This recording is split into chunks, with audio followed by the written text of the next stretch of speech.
Este vídeo é o segundo episódio da série Viagens Fora do Corpo, baseada no livro de Robert Monroe. Aqui seguimos analisando os registros do autor. Neste episódio, entramos no período em que Monroe deixa o choque inicial e começa a investigar o fenômeno de forma sistemática. A partir daqui, a dúvida deixa de ser pessoal e passa a ser estrutural. Vamos começar. O local 2 é apresentado como o ponto mais perturbador de toda a obra. Mais difícil de aceitar do que a própria existência do segundo corpo, ele rompe tanto com as leis da física quanto com grande parte das concepções religiosas tradicionais. Poucas experiências nesse ambiente produziram dados verificáveis. Ainda assim, centenas revelaram padrões consistentes demais para serem ignorados. O local 2 não é material, não possui fronteiras conhecidas, não segue leis físicas reconhecíveis e não apresenta estrutura espacial estável.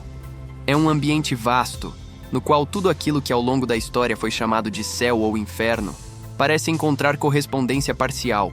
O tempo, como entendido no mundo físico, não existe ali. A sequência de acontecimentos, mas passado, presente e futuro, coexistem sem separação clara. Não há medida objetiva de duração. A regra central do local 2 é absoluta. Pensamento é ação. O pensamento cria movimento, forma, comunicação e percepção. Não existem meios físicos de transporte, linguagem ou energia. Tudo ocorre por intenção direta. Emoções não podem ser ocultadas. Medos, desejos e impulsos tornam-se imediatamente visíveis. O eu é descrito como uma organização dessa força pensante. A fonte de energia permanece desconhecida, mas parece inerente ao próprio ato de pensar. Outra regra constante é simples. Semelhante atrai semelhante. Estados emocionais e padrões internos determinam automaticamente o ambiente acessado. Não há julgamento externo. O destino é consequência direta da própria natureza do indivíduo. As formas aparentemente sólidas observadas no local 2 têm 3 origens principais: padrões mentais persistentes de pessoas que viveram no mundo físico, recriações deliberadas de ambientes valorizados em vida e estruturas organizadas por inteligências mais avançadas para orientar recém-chegados após a morte. O local 2 é o ambiente natural do segundo corpo. A maioria das experiências leva espontaneamente até ele. Visitar o mundo físico exige esforço consciente. Chegar ao local 2, não.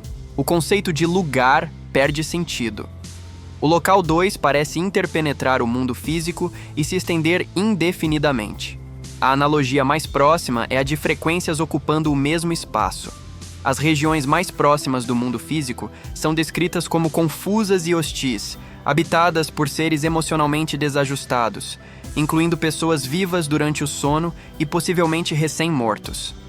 Movimento e reação emocional atraem conflitos.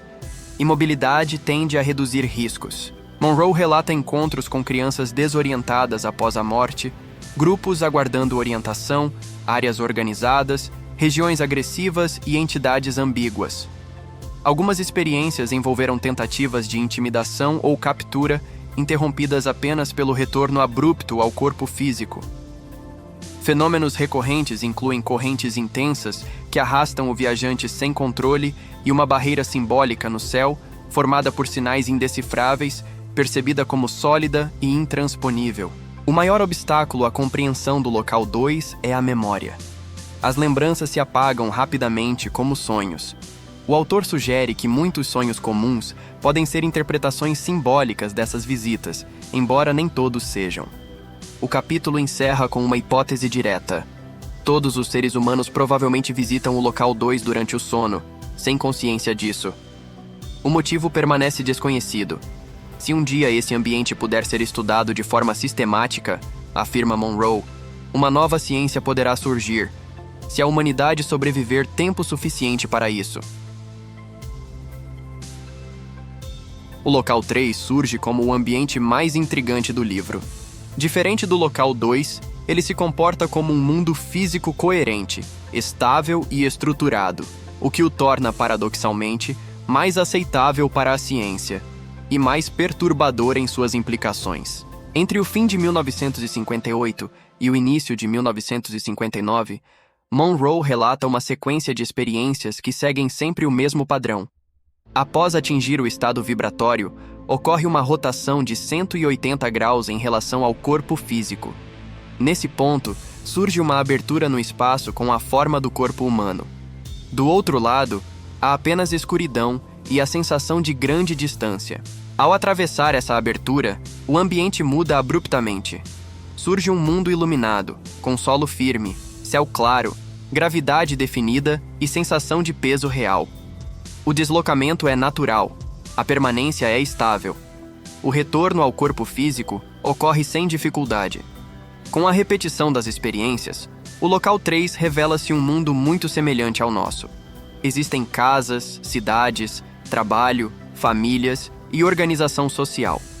As pessoas vivem rotinas comuns, sem qualquer consciência de estarem sendo observadas. A diferença central está no desenvolvimento tecnológico. Não há eletricidade, motores de combustão, petróleo ou dispositivos eletromagnéticos. A energia utilizada é mecânica ou térmica.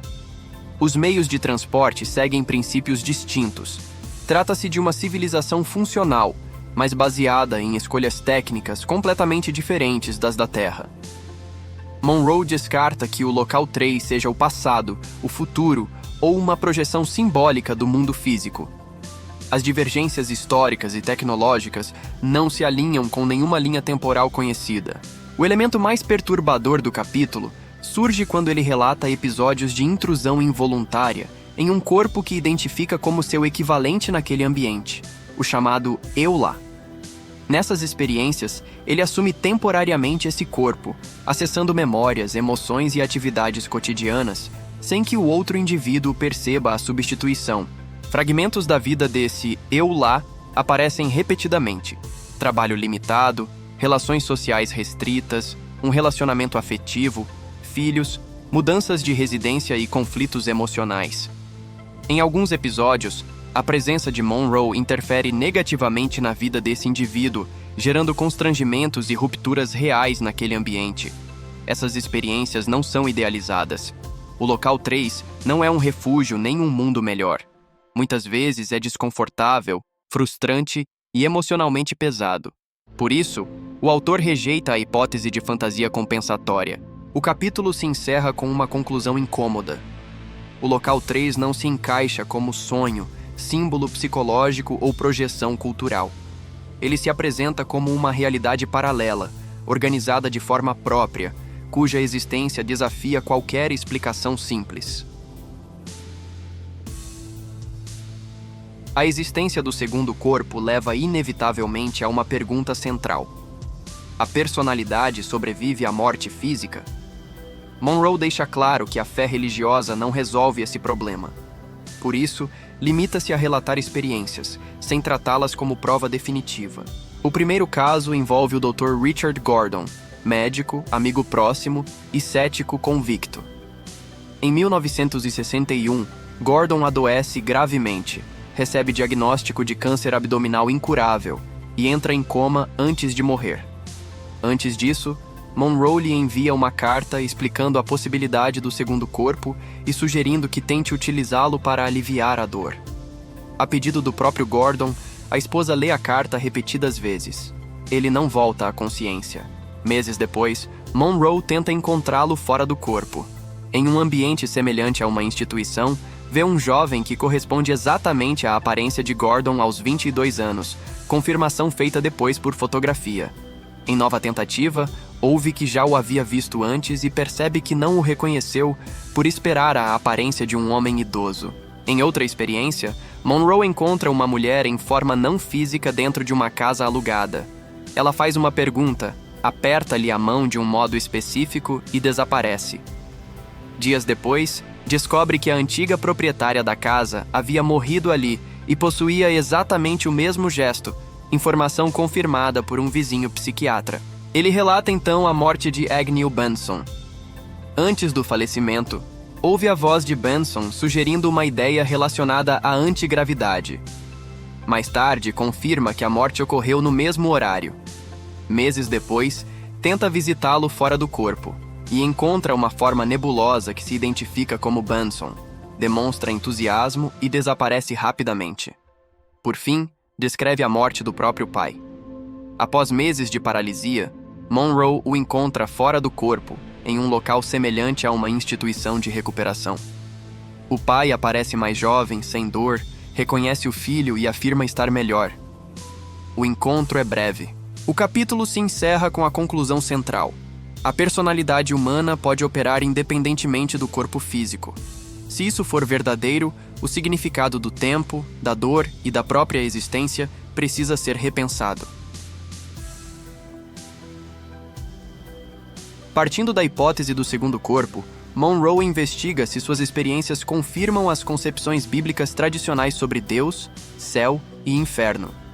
Após anos de vivências fora do corpo, conclui que não encontrou confirmação direta dessas ideias, reconhecendo tanto limitações pessoais quanto possíveis distorções históricas das religiões. Ao analisar a oração, afirma que ela parece ter sido originalmente uma técnica funcional, mas cujo método se perdeu. Em situações críticas fora do corpo, a oração convencional não produziu qualquer efeito observável. Em uma experiência, colide com uma barreira sólida e fica preso, incapaz de retornar ao corpo físico. Após longas tentativas e orações intensas, nada acontece. Somente ao aplicar um princípio aprendido anteriormente, agir na direção oposta à considerada correta, consegue escapar e retornar. Se a oração funcionou, afirma, não foi da forma ensinada. Em outro episódio, fora do corpo na casa do irmão, percebe 3 entidades tentando afastá-lo do corpo físico enquanto zombam de seu medo. Ao invocar Deus, Jesus e santos, as entidades riem. Ele reage fisicamente contra elas e retorna ao corpo. Pouco depois, sua sobrinha de 4 anos entra em estado de terror intenso, levantando a possibilidade de conexão entre os eventos. Relata que situações semelhantes ocorreram sempre que tentou recorrer à oração tradicional em momentos de risco. Sobre céu e inferno, descreve uma região do local 2, próxima ao mundo físico, escura e hostil, habitada por entidades agressivas. Movimentos atraem ataques, atravessá-la exige imobilidade total. Sugere que essa zona possa corresponder à ideia de inferno. No local 2, pensamento e emoção moldam diretamente a experiência. O destino após a morte seria determinado pelos padrões emocionais dominantes da personalidade. Indivíduos semelhantes se agrupam automaticamente, criando ambientes compatíveis com sua própria natureza. Um fenômeno recorrente é descrito. Um sinal semelhante a trombetas anuncia a passagem de uma entidade suprema. Todos cessam atividades e permanecem imóveis até sua passagem. Não há medo, apenas aceitação absoluta. O autor não sabe se essa entidade é Deus, um representante ou algo além da compreensão humana. Por fim, relata 3 experiências em um estado que associa às grandes experiências místicas da história. A paz absoluta, luz viva multicolorida, música sem origem localizada e integração total com outros seres. Não há separação nem desejo. Nesse estado, afirma reconhecer a existência do Criador. Em todas as ocasiões, é trazido de volta contra a própria vontade e sente profunda nostalgia após o retorno. O capítulo se encerra com uma afirmação direta. As experiências são reais, não simbólicas, mas escapam completamente às estruturas tradicionais da religião.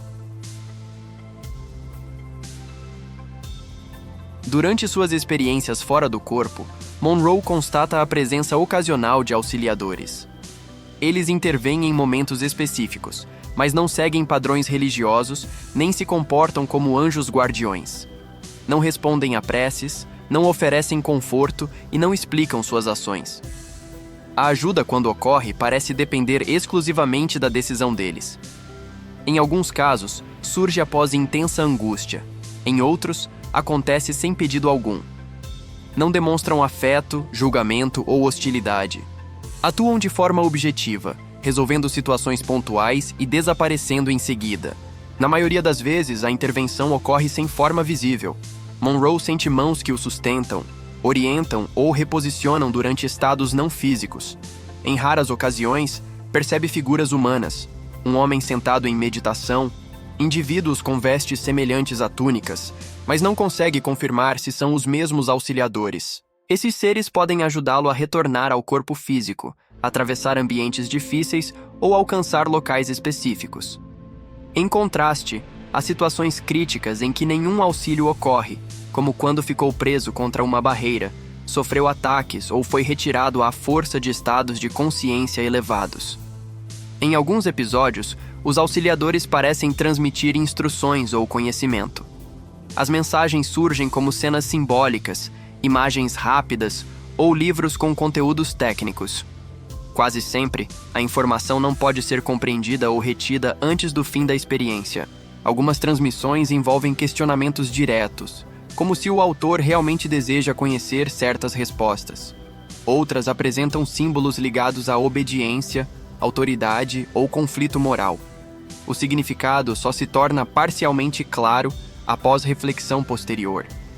Ao final, Monroe admite não conseguir identificar quem são esses auxiliadores, quantos existem ou a que sistema pertencem. Não sabe se são entidades independentes, funções de uma estrutura maior ou algo ainda não acessível à mente humana. O capítulo termina com uma suspeita inquietante. Se algum dia eles se revelarem plenamente, a resposta provavelmente não corresponderá a nenhuma imagem tradicional de anjos, guias ou arquétipos humanos. Antes de encerrar, me diz nos comentários: o que mais te chamou a atenção neste episódio?